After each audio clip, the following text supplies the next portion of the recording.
Weekend coastal marine forecast, Matt Noyes, 1 degree outside, 1degreeoutside.com. I think this will probably be our last weekend of doing this, unless we hear from a whole bunch of you that say, look, I still got the boat in. I want to keep going. It has been exceptionally warm. We know that. It's been fairly quiet, too. So if that's the case, let us know. Otherwise, here we go. We'll wrap up the season with your coastal marine forecast. It shows the water temperatures still on the decline. We're back into the 50s now, mid-50s for water temps.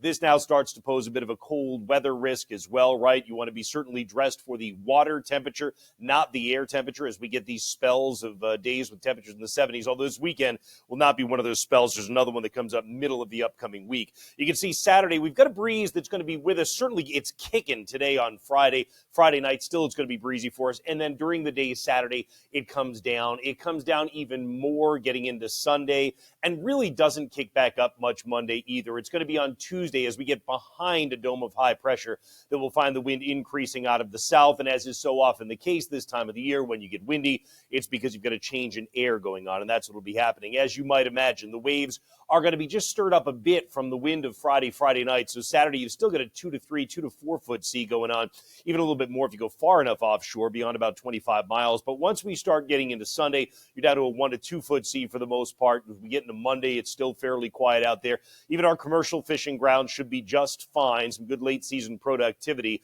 And then by the time we get to Tuesday, there's that southwest wind, that southerly wind, and notice what it does. It gets the waves going again between 4 feet at Chatham Light to 5 feet when you get out to Wilkinson and 7 feet out at Jordan Basin. A little bit closer examination on both weekend days. Saturday, generally a 2 to 4 foot sea close to shore. When you start getting up by Nantucket and Chatham, you've just got enough wind that you pick up a 4 foot sea. That coloring is technically 4 to 6, but you can see it peels east, and it's mostly 4 feet when you're near shore. Same deal when you get to the eastern waters, close to shore. Not a lot of fetch when you've got that northwest and northerly wind during the course of Saturday, so you're only about a 2 to 3 foot sea close to shore.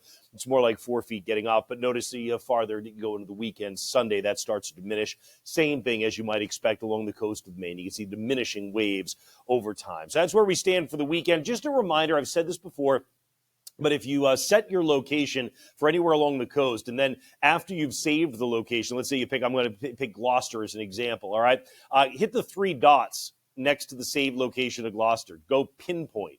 And then pinch and zoom and get your location offshore that you're curious about, that you like to go, be able to get all the wind forecasts, temperature forecasts, et cetera. No waves in this yet. Would like to do that at some point down the line. But anyway, you can grab it on the App Store and Google Play. It's Noyce's 1 degree outside weather. Be safe out there as always. Have a great weekend and check in with both the app and 1degreeoutside.com for any updates we have for you.